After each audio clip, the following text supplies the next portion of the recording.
My name is Edward E. French, and I'm going to read The Ghost's Summons, written by Ada Buisson. Wanted, sir, a patient. It was in the early days of my professional career, when patients were scarce and fees scarcer, and though I was in the act of sitting down to my chop, and had promised myself a glass of steaming punch afterwards in honor of the Christmas season, I hurried instantly into my surgery. I entered briskly, but no sooner did I catch sight of the figure standing, leaning against the counter, than I started back with a strange feeling of horror, which for the life of me I could not comprehend. Never shall I forget the ghastliness of that face, the white horror stamped upon every feature, the agony which seemed to sink the very eyes beneath the contracted brows. It was awful to me to behold, accustomed as I was to scenes of terror. "You seek advice," I began, with some hesitation. "No, I am not ill." "You require, then—" "Hush!" he interrupted, approaching more nearly and dropping his already low murmur to a mere whisper. "I believe you are not rich. Would you be willing to earn £1,000? £1,000? His words seemed to burn my very ears. "I should be thankful if I could do so honestly," I replied with dignity. "But what is the service required of me?" A peculiar look of intense horror passed over the white face before me, but the blue-black lips answered firmly, "To attend a deathbed." £1,000 to attend a deathbed? Where am I to go, then? Whose is it? "Mine." The voice in which this was said sounded so hollow and distant that involuntarily I shrank back. "Yours? What nonsense! You are not a dying man. You are pale, but you appear perfectly healthy. You—" "Hush!" he interrupted. "I know all this. You cannot be more convinced of my physical health than I am myself, yet I know that before the clock tolls the first hour after midnight, I shall be a dead man." "But—" he shuddered slightly, but stretching out his hand commandingly, motioned me to be silent. "I am but too well informed of what I affirm," he said quietly. "I have received a mysterious summons from the dead. No mortal aid can avail me. I am as doomed as the wretch on whom the judge has passed sentence. I do not come either to seek your advice or to argue the matter with you, but simply to buy your services. I offer you £1,000 to pass the night in my chamber and witness the scene which takes place. The sum may appear to you extravagant, but I have no further need to count the cost of any gratification, and the spectacle you will have to witness is no common sight of horror." The words, strange as they were spoken calmly enough, but as the last sentence dropped slowly from the livid lips, an expression of such wild horror again passed over the stranger's face that, in spite of the immense fee, I hesitated to answer. "You fear to trust the promise of a dead man. See here and be convinced," he exclaimed eagerly, and the next instant, on the counter between us, lay a parchment document, and following the indication of that white, muscular hand, I read the words, "And to Mr. Frederick Keed, of 14 High Street, Alton, I bequeath the sum of £1,000 for certain services rendered to me. I have had that will drawn up within the last 24 hours, and I signed it an hour ago in the presence of competent witnesses. I am prepared, you see. Now, do you accept my offer or not?" My answer was to walk across the room and take down my hat, and then lock the door of the surgery communicating with the house. It was a dark, icy cold night, and somehow the courage and determination which the sight of my own name in connection with £1,000 had given me flagged considerably as I found myself hurried along through the silent darkness by a man whose deathbed I was about to attend. He was grimly silent, but as his hand touched mine, in spite of the frost, it felt like a burning coal. On we went, tramp, tramp through the snow, on, till even I grew weary, and at length on my appalled ear struck the chimes of a church clock, whilst close at hand I distinguished the snowy hillocks of a churchyard. Heavens! Was this awful scene of which I was to be the witness to take place veritably amongst the dead? 11, groaned the doomed man. Gracious God! But 2 hours more, and that ghostly messenger will bring the summons. Come, for mercy's sake, let us hasten. There was but a short road separating us now from a wall which surrounded a large mansion, and along this we hastened until we reached a small door. Passing through this, in a few minutes we were stealthily ascending the private staircase to a splendidly furnished apartment, which left no doubt of the wealth of its owner. All was intensely silent, however, through the house, and about this room in particular there was a stillness that, as I gazed around, struck me as almost ghastly. My companion glanced at the clock on the mantel-shelf and sank into a large chair by the side of the fire with a shudder. "Only an hour and a half longer," he muttered. "Great heaven! I thought I had more fortitude. This horror unmans me." Then, in a fiercer tone, and clutching my arm, he added, "You mock me! You think me mad! But wait till you see! Wait till you see!"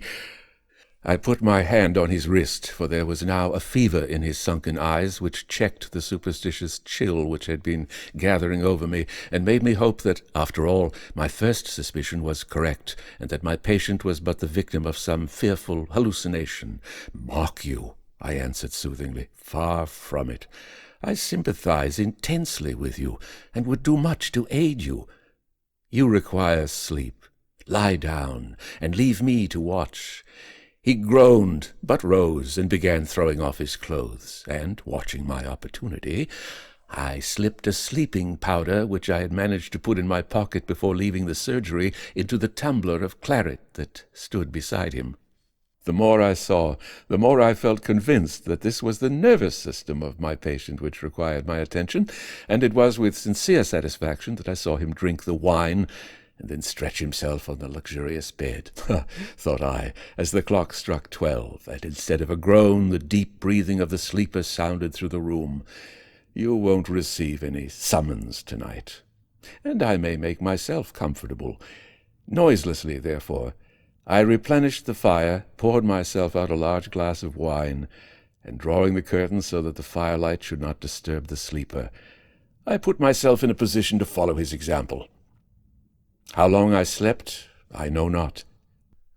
But suddenly I aroused with a start, and as ghostly a thrill of horror as ever I remember to have felt in my life. Something, what I knew not, seemed near, something nameless, but unutterably awful. I gazed round. The fire emitted a faint blue glow, just sufficient to enable me to see that the room was exactly the same as when I fell asleep, but that the long hand of the clock wanted but 5 minutes of the mysterious hour which was to be the death moment of the summoned man. Was there anything in it, then? Any truth in the strange story he had told? The silence was intense. I could not even hear a breath from the bed, and I was about to rise and approach when again that awful horror seized me, and at the same moment my eye fell upon the mirror opposite the door, and I saw— Great heaven, that awful shape, that ghastly mockery of what had been humanity, was it really a messenger from the buried, quiet dead? It stood there in visible death clothes, but that awful face was ghastly with corruption, and the sunken eyes gleamed forth a green, glassy glare which seemed a veritable blast from the infernal fires below. To move or utter a sound in that hideous presence was impossible, and like a statue I sat and saw that horrid shape move slowly towards the bed. What was the awful scene enacted there, I know not. I heard nothing except a low, stifled, agonized groan, and I saw the shadow of that ghastly messenger bending over the bed. Whether it was some dreadful but wordless sentence its breathless lips conveyed as it stood there, I know not, but for an instant the shadow of a claw-like hand, from which the third finger was missing, appeared extended over the doomed man's head, and then, as the clock struck one clear, silvery stroke, it fell, and a wild shriek rang through the room, a death shriek. I am not given to fainting, but I certainly confess that the next 10 minutes of my existence was a cold blank, and even when I did manage to stagger to my feet, I gazed round, vainly endeavoring to understand the chilly horror which still possessed me. Oh, thank God! The room was rid of that awful presence. I saw that, so, gulping down some wine, I lighted a wax taper and staggered towards the bed. How I prayed that after all I might have been dreaming, and that my own excited imagination had but conjured up some hideous memory of the dissecting room. But one glance was sufficient to answer that. No, the summons had indeed been given and answered. I flashed the light over the dead face, swollen, convulsed still with the death agony, but suddenly I shrank back. Even as I gazed, the expression of the face seemed to change. The blackness faded into a deathly whiteness. The convulsed features relaxed. And, even as if the victim of that dread apparition still lived, a sad, solemn smile stole over the pale lips. I was intensely horrified, but still I retained sufficient self-consciousness to be struck professionally by such a phenomenon. Surely there was something more than supernatural agency in all this. Again I scrutinized the dead face, and even the throat and chest, but, with the exception of a tiny pimple on one temple beneath a cluster of hair, not a mark appeared. To look at the corpse, one would have believed that this man had indeed died by the visitation of God, peacefully, whilst sleeping. How long I stood there I know not, but time enough to gather my scattered senses and to reflect that, all things considered, my own position would be very unpleasant if I was found thus unexpectedly in the room of the mysteriously dead man. So, as noiselessly as I could, I made my way out of the house. No one met me on the private staircase. The little door opening into the road was easily unfastened, and thankful indeed was I to feel again the fresh wintry air as I hurried along that road by the churchyard. There was a magnificent funeral soon in that church, and it was said that the young widow of the buried man was inconsolable. And then rumors got abroad of a horrible apparition which had been seen on the night of the death, and it was whispered the young widow was terrified and insisted upon leaving her splendid mansion. I was too mystified with the whole affair to risk my reputation by saying what I knew, and I should have allowed my share in it to remain forever buried in oblivion, had I not suddenly heard that the widow, objecting to many of the legacies in the last will of her husband, intended to dispute it on the score of insanity. And then there gradually arose the rumor of his belief in having received a mysterious summons. On this I went to the lawyer and sent a message to the lady that, as the last person who had attended her husband, I undertook to prove his sanity, and I besought her to grant me an interview, in which I would relate as strange and horrible a story as ear had ever heard. The same evening I received an invitation to go to the mansion. I was ushered immediately into a splendid room, and there, standing before the fire, was the most dazzlingly beautiful young creature I had ever seen. She was very small, but exquisitely made.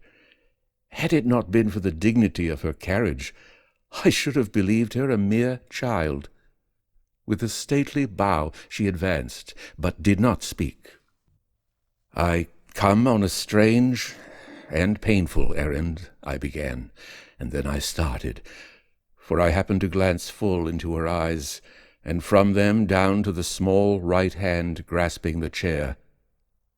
The wedding ring was on that hand. "I conclude you are the Mr. Keed who requested permission to tell me some absurd ghost story, and whom my late husband mentions here." And as she spoke, she stretched out her left hand towards something, but what I knew not, for my eyes were fixed on that hand. Horror! White and delicate it might be, but it was shaped like a claw, and the third finger was missing. One sentence was enough after that. "Madam, all I can tell you is that the ghost who summoned your husband was marked by a singular deformity. The third finger of the left hand was missing," I said sternly, and the next instant I had left that beautiful, sinful presence.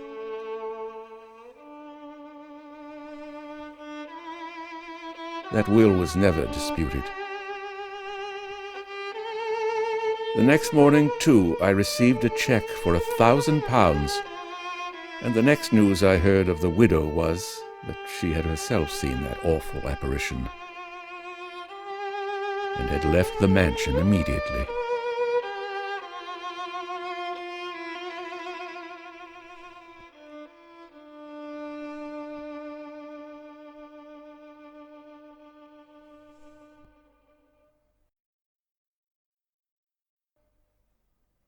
The Ghost's Summons, written by Ada Buisson. Edward E. French speaking. Good night. This recording of The Ghost's Summons by Ada Buisson is copyright 2022 by Edward E. French. There's a copyright on all recordings by Edward E. French. Inquiries should be addressed to edwardfrench06@hotmail.com. That's email edwardfrench, one word, 06@hotmail.com.